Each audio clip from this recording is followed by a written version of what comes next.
తిరిగి స్వాగతం. జగన్ పై కోడి కత్తితో దాడి చేసిన నిందితుడు శ్రీనివాసరావును ఎన్ఐఏ కస్టడీకి అప్పగించింది కోర్టు. మొత్తం 7 రోజుల పాటు నిందితుడిని కస్టడీకి అప్పగించేందుకు విజయవాడలోని ఎన్ఐఏ ప్రత్యేక కోర్టు అనుమతి ఇచ్చింది. శ్రీనివాసరావుకు 3 రోజులకోసారి వైద్య పరీక్షలు చేయించి రిపోర్ట్ ఇవ్వాలని ఆదేశించింది. నిందితుడు కోరితే న్యాయవాది సమక్షంలోనే అతన్ని విచారించాలని కూడా కోర్టు సూచించింది. శ్రీనివాసరావుపై థర్డ్ డిగ్రీ ప్రయోగించవద్దని ఎన్ఐఏ కోర్టు స్పష్టం చేసింది.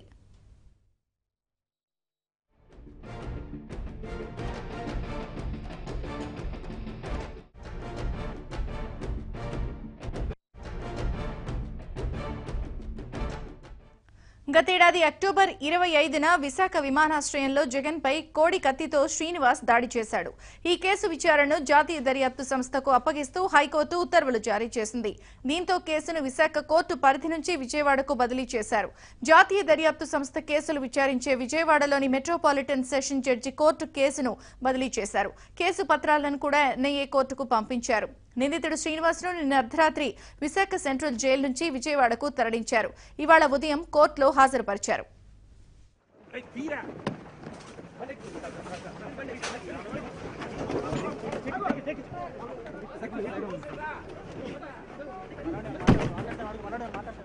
ఇక విజయవాడలోని ఎన్ఐఏ ప్రత్యేక కోర్టులోనే జగన్ పై కోడి కత్తితో దాడి కేసుపై పూర్తి స్థాయి విచారణ కొనసాగనుంది.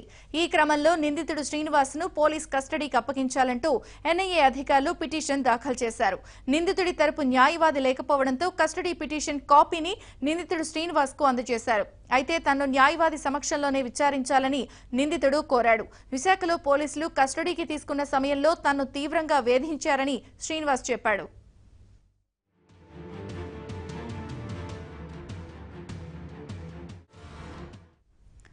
నిందితుడు శ్రీనివాస్ ఆవేదనను పరిగణలోకి తీసుకున్న కోర్టు తొలుత అతని తరపు లాయర్ లేనందున ఎన్ఐఏ కస్టడీ పిటిషన్ను పెండింగ్ లో పెట్టింది. అయితే విచారణ అధికారులు కేసును సిట్ నుంచి ఎన్ఐఏకు బదిలీ చేయడంతో కొత్తగా ఎఫ్ఐఆర్ నమోదు చేశారు. ఈ క్రమంలో నిందితుడిని తమ కస్టడీకి ఇవ్వాలని కోర్టులో పిటిషన్ దాఖలు చేశారు.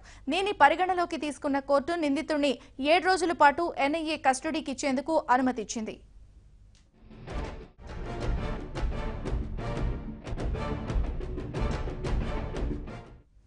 కోర్టు అనుమతితో నిందితుడు శ్రీనివాస్ ను ఎన్ఐఏ అధికారులు అదుపులోకి తీసుకున్నారు. అతన్ని వైద్య పరీక్షల నిమిత్తం ప్రభుత్వ ఆసుపత్రికి తరలించారు. తర్వాత తమ కస్టడీకి తీసుకున్నారు.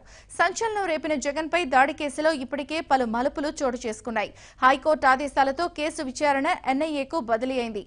ఈ క్రమంలో విచారణను వేగవంతం చేసిన ఎన్ఐఏ అధికారులు కేసు విచారణలో ఇంకా ఏ నిజాలను బయట పెడతారో అనే ఉత్కంఠ నెలకొంది.